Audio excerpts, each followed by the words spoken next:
Bismillahirrahmanirrahim.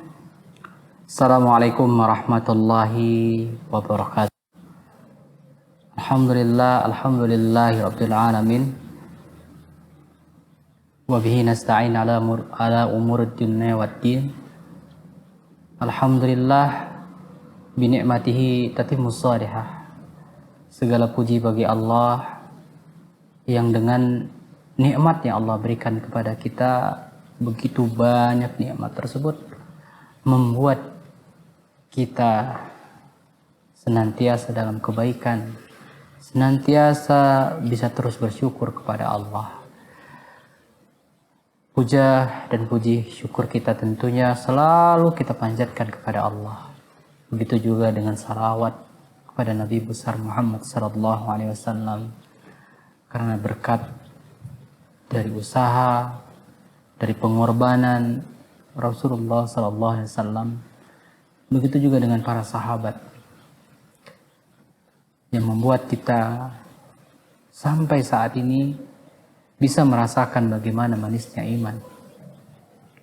Maka sudah sepantasnya kita selalu bersalawat mengingat bagaimana perjuangan mereka dalam menyebarkan dan dalam memperjuangkan Islam.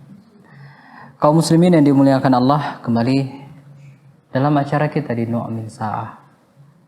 Sejenak beriman, sejenak menambah keimanan kepada Allah, yang kiranya mudah-mudahan dengan menambah keimanan kita kepada Allah, kita termasuk orang-orang yang beruntung, orang-orang yang dikecualikan, sebagaimana dalam Al-Quran, dalam surat Al-Asr, di sana dikatakan wal asr innal insana lafi khusr illal ladzina amanu wa amilus shalihat.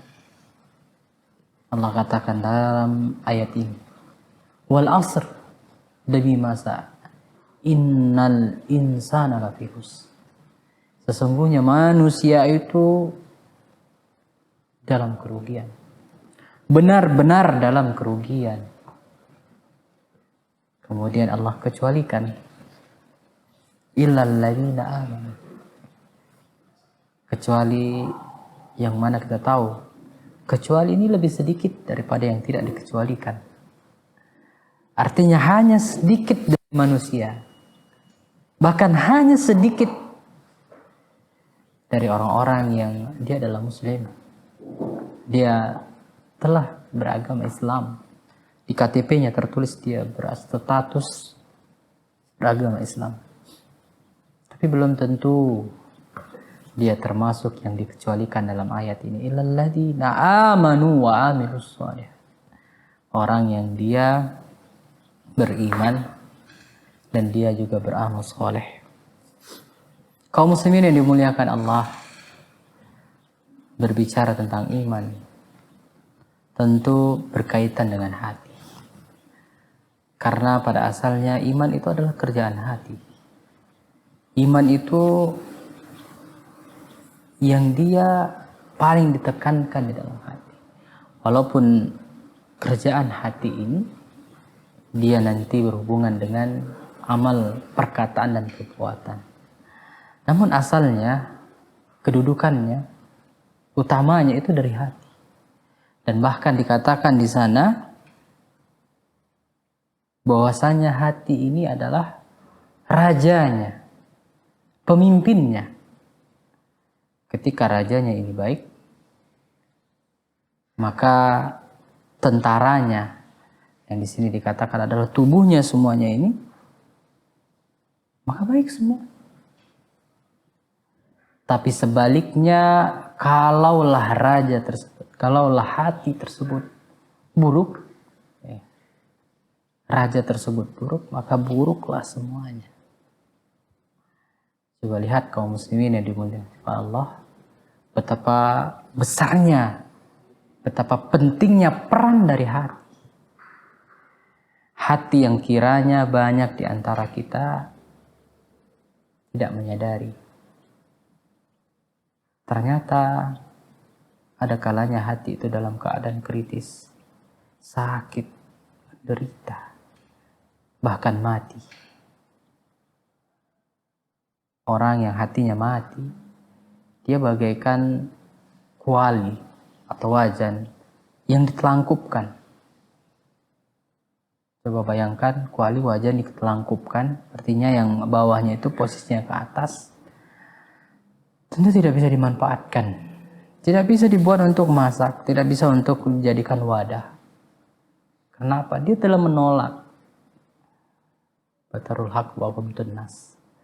Dia menolak kebenaran dan merendahkan manusia. Amalan hati merupakan amalan yang sangat besar kaum muslimin. Perkara hati itu bisa dikatakan lebih utama. Ketika hati tersebut amalannya baik, maka baik seluruh amalan lainnya. Dan berapa banyak amalan yang besar, pekerjaan yang besar, itu dikecilkan karena hatinya atau niatnya. Berapa banyak amalan yang kecil, dia menjadi besar karena niatnya atau karena hatinya yang ikhlas lillahi ta'ala. Bukankah kita pernah dengar sebuah riwayat Rasulullah bertakbir, Allahu Akbar, 1 dirham mengalahkan 1000 dirham. Maka pada saat itu para sahabat semuanya heran. Semuanya terheran-heran, terkagum-kagum, terkejut. Bagaimana bisa ya Rasulullah? 1 dirham mengalahkan 1000 dirham. Apa kata Rasulullah? Disinilah peran hati. Orang yang menyedekahkan 1 dirham ini, dia betul-betul ikhlas lillahi ta'ala. Dan dia hanya punya itu untuk dia sedekahkan. Bandingkan dengan yang 1000 dirham, dia masih punya harta lainnya dan hatinya tidak ikhlas yang memberi 1 dirham tersebut. Allahu Akbar. Coba lihat. Ternyata amalan hati itulah amalan yang sangat besar. Bahkan banyak di antara amalan-amalan lainnya, amalan anggota badan, amalan yang bisa dilihat, didengar, itu dia hancur ketika amalan hatinya salah, niatnya tidak benar. Kaum muslimin yang dimuliakan Allah, kita akan lebih dalam lagi mengkaji tentang perkara amalan hati, insyaallah setelah beberapa jeda berikut ini.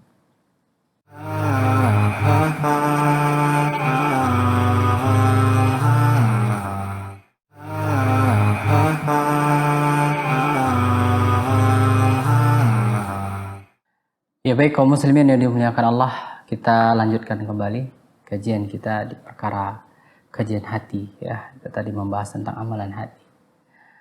Kita harus tahu, kita harus paham. Letak kebahagiaan juga di hati. Letak kebahagiaan pada asalnya adalah di hati. Kenapa kita katakan di hati? Kenapa enggak pada harta, bukan pada uang, bukan pada ketenaran, bukan pada dia memiliki kekuasaan, tidak. Coba kita tanyakan, coba kita lihat fenomenanya.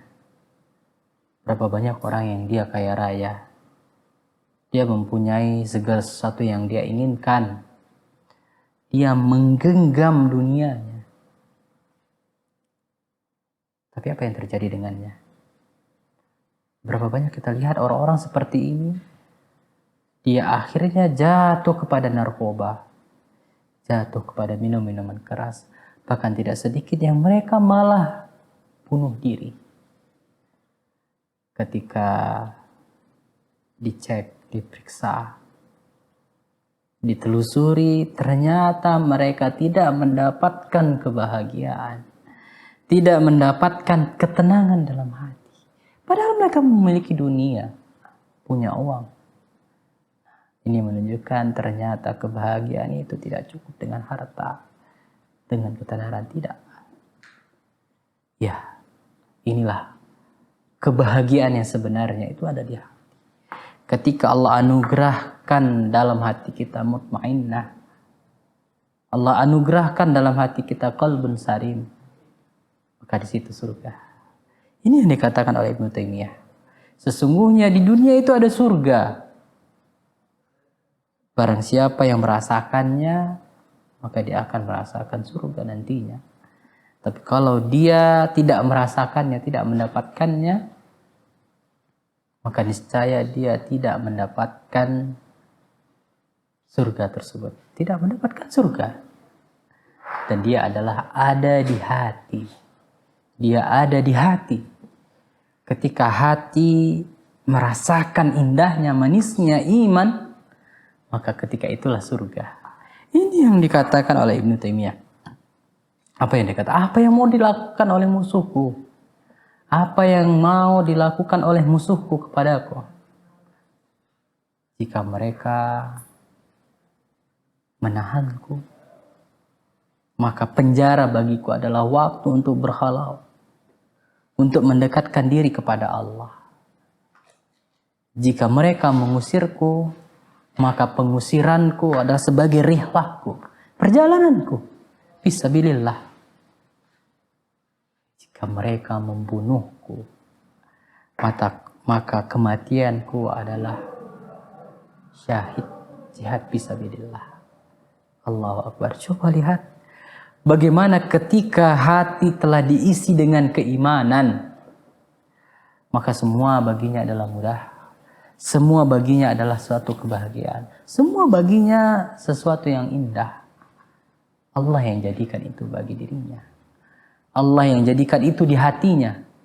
Sehingga dia bisa merasakan manisnya iman tersebut. Nah ini dia. Manisnya hidayah adalah nikmat yang luar biasa besar. Manisnya hidayah hanya dirasakan oleh hati-hati kolbun yang saling. Bagaimana dengan orang-orang yang hatinya jauh dari ketaatan, hatinya gersang, hatinya sakit. Yang parahnya dia tidak sadar kalau ternyata hatinya dalam keadaan sekarat, dalam keadaan sakit. Ini disebabkan karena kejahilan, karena kebodohan, karena kealfaannya. Dan itu adalah bagian dari azab yang Allah timpakan kepadanya. Ketika hati seseorang mati, tidak peka lagi dengan kebaikan, tidak peka lagi dengan peringatan, maka cukuplah itu sebagai ubah, hukuman baginya, istidraj yang dia tidak sadar. Ternyata kemaksiatan demi kemaksiatan yang dia lakukan, itu terus Allah biarkan kepadanya, dia terus mendapatkan nikmat hidupnya, dan dia dicelakakan nantinya. Dia dicelakakan dengan kecelakaan yang luar biasa. Dia binasa. Sekonyong-konyongnya nantinya Allah hukum dia dengan hukuman yang luar biasa. Ya, kaum muslimin yang dimuliakan Allah, kembali kepada amalan hati. Bukankah pernah Rasulullah Sallallahu Alaihi Wasallam menceritakan ketika bersama para sahabatnya, Rasulullah katakan sebentar lagi akan lewat di hadapan kalian atau di sekitar kalian seorang laki-laki ahli surga, seorang laki-laki penghuni surga, yang dia masih hidup bersama kalian, dia akan lewat. Maka tak lama didapati ada seorang laki-laki yang terlihat dia biasa saja. Dia bukan dari kibaru minas sahabah, bukan dari orang para sahabat yang besar. Biasa, orang yang gak terlalu masyhur di kalangan sahabat. Tapi dia dikatakan oleh Rasulullah termasuk adalah penduduk surga. Besoknya Rasulullah kembali mengatakan pernyataan yang sama. Nanti bentar lagi akan lewat penghuni surga. Maka kembali mereka, para sahabat ini melihat orang yang sama. Sampai yang ketiga kalinya Rasulullah mengulangi di hari yang ketiga. Rasulullah mengulangi pernyataan yang sama. Dan kembali laki-laki itu yang lewat.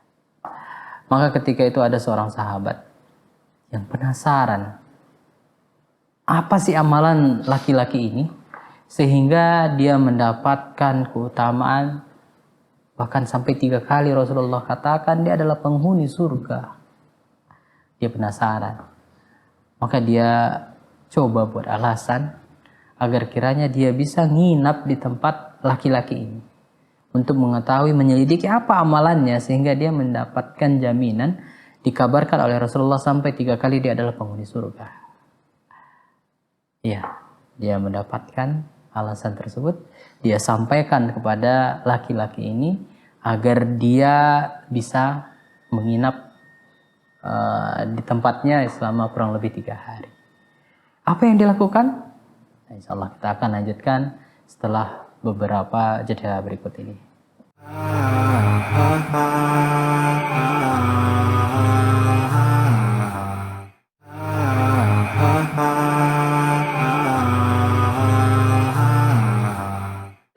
Ya baik kaum muslimin yang dimuliakan Allah, kita lanjutkan kembali. Tadi kita membahas tentang seorang laki-laki yang dikatakan oleh Rasulullah sampai 3 kali dia diceritakan atau dikabarkan oleh Rasulullah kepada para sahabatnya bahwasanya dia adalah penghuni surga.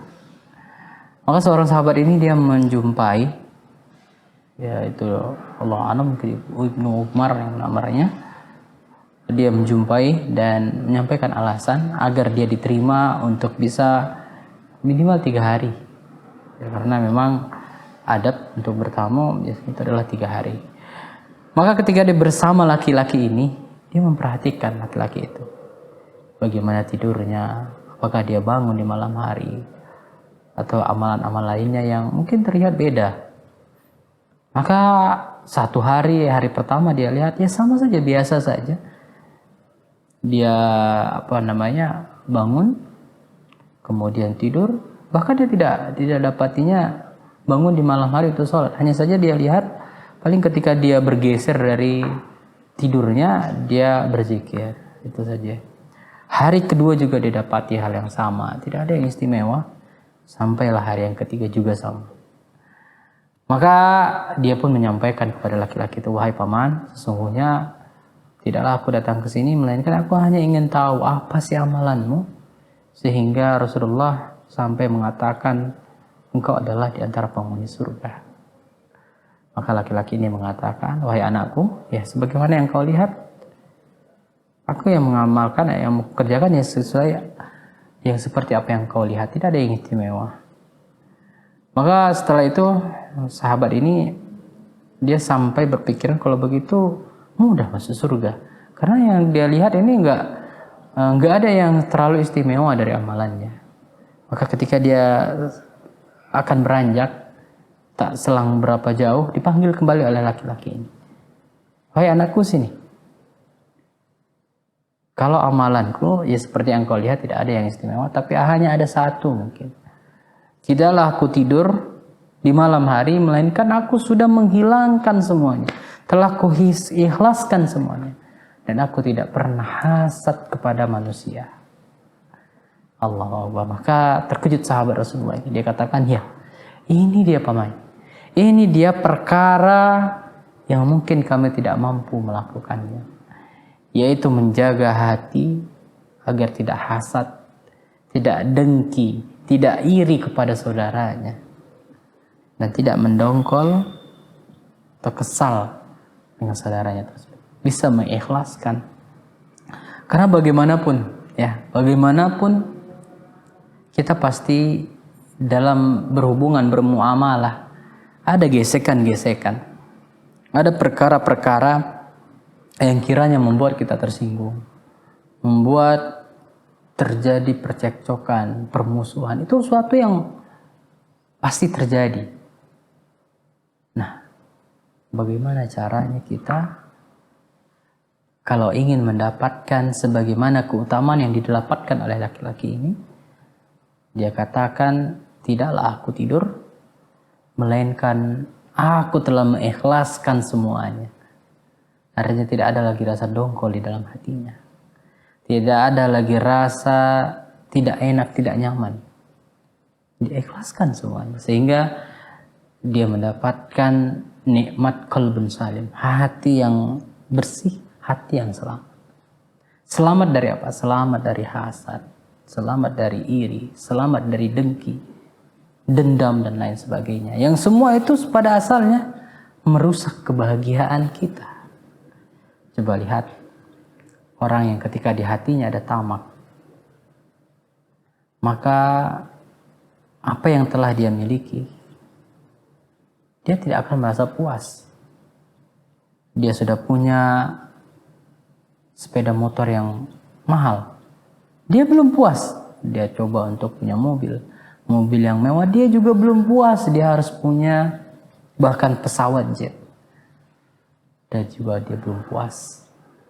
Coba lihat, ketamakan membuat hatinya menjadi sedih, merusak kebahagiaan yang seharusnya kalau dia memiliki sifat qanaah, merasa cukup, dia akan bahagia walaupun dengan miliknya yang sederhana. Yang mungkin dia cuma punya sepeda ontel, tapi dia bisa tersenyum mengayuh sepedanya.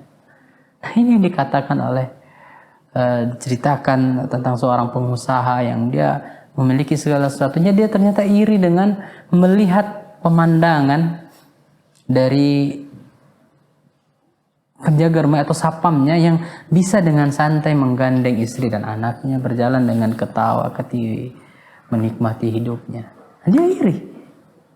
Ternyata kebahagiaan itu sederhana. Kebahagiaan itu ada di hati. Ketika merasa cukup, ketika merasa ridho dengan apa yang telah Allah berikan kepadanya, maka kebahagiaan itu akan datang padanya. Maka itu yang dikatakan oleh Rasulullah, laisa ghina, bukan orang yang kaya, orang yang memiliki banyak harta, tapi ghina, tapi kekayaan sesungguhnya, kebahagiaan yang sesungguhnya adalah di hati. Ketika dia bisa merasa cukup, ketika dia merasa puas dengan apa yang dia miliki. Allahu Akbar, kaum muslimin yang dimuliakan Allah. Coba lihat, luar biasanya amalan hati. Luar biasanya amalan hati yang membuat seseorang itu bisa bahagia dengannya. Ya, itulah iman. Ketika iman berbicara, dia bisa menerima takdir dari Allah. Baik itu takdir yang baik maupun takdir yang buruk. Dia berhusnudzon dengan apa yang telah Allah berikan kepadanya. Dia yakini bahwasanya apapun itu yang datangnya dari Allah, kulluhu khair. Kulluhu khair.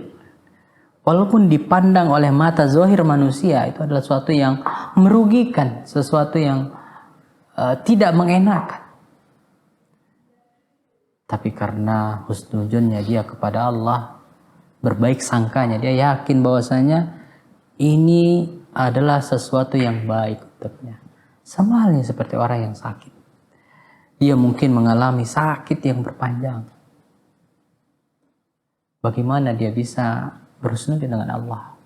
Nah, ternyata sakitnya ini bisa jadi takdirnya Allah ingin memberikan takdir yang baik nantinya di akhirat. Dengan takdir sakitnya ini, Allah telah tentukan kebaikan untuk dia di akhirat.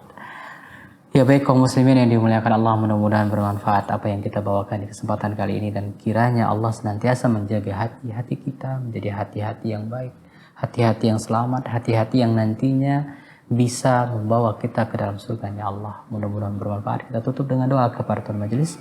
Subhanakallahumma wa bihamdika asyhadu an la ilaha illa anta astaghfiruka wa atubu ilaik. Assalamualaikum warahmatullahi wabarakatuh.